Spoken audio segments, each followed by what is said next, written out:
আলু একটা, কয়েকটা বিনস যেটি আমার বাগানে হয়েছে, আর ক্যাপসিকাম, টমেটো, গাজর।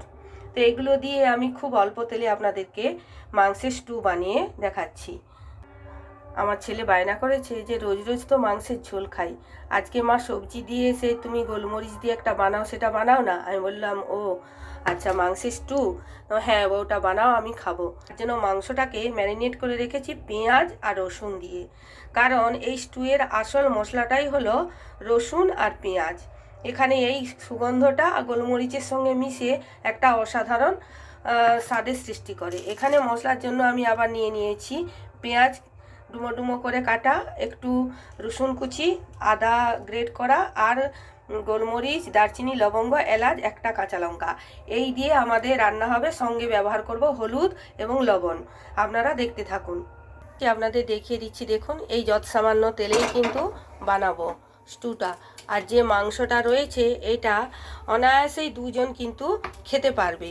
তাই প্রথমে দিয়ে দিচ্ছি আমার শুকনো যে গোলমরিচ, লবঙ্গ, দারচিনি, এলাচ এইগুলো। এইবার দিয়ে দিচ্ছি কাঁচা লঙ্কাটা, তারপর দিয়ে দিচ্ছি পেঁয়াজগুলো আর রসুনগুলো। এইগুলো এর মধ্যে আমি একটু ভেজে নিচ্ছি। এইবার দিয়ে দিচ্ছি এই সবজিগুলো একটু নাড়াচাড়া, তারপর দিয়ে দেবো মাংসটা। বন্ধুরা, এইবার দিয়ে দিচ্ছি মাংসটা দিয়ে কিন্তু বেশ 2-3 মিনিট আমাকে কষাতে হবে।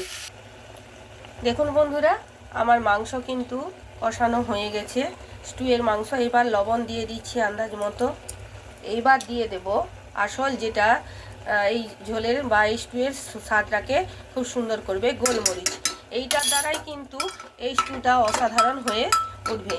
এইবার আমি পরিমাণ মতো জল দিয়ে, যে যেমন ঝোল খাবেন সেই অনুযায়ী দিয়ে ঢাকনা দিয়ে দেবেন। প্রেসার কুকারে 2 সিটি নিয়ে নেবেন। এরপর আরেকটি সিটি নিয়ে এটিকে স্টে টাইম দিয়ে তারপরে আমরা পরিবেশন করব। বন্ধুরা, স্টে টাইম থেকে আমি বের করে নিয়ে নিয়েছি এই বাউলে, যেটাকে আমি সার্ভ করব। দেখুন, এরকম করে সাজিয়ে দিলে যে কোনো রুগী বা কোনো অসুস্থ ব্যক্তিও এই সুন্দর স্টুটি খেতে পারবে। আর আমরা যারা সুস্থ মানুষ তারা তো কথাই নেই।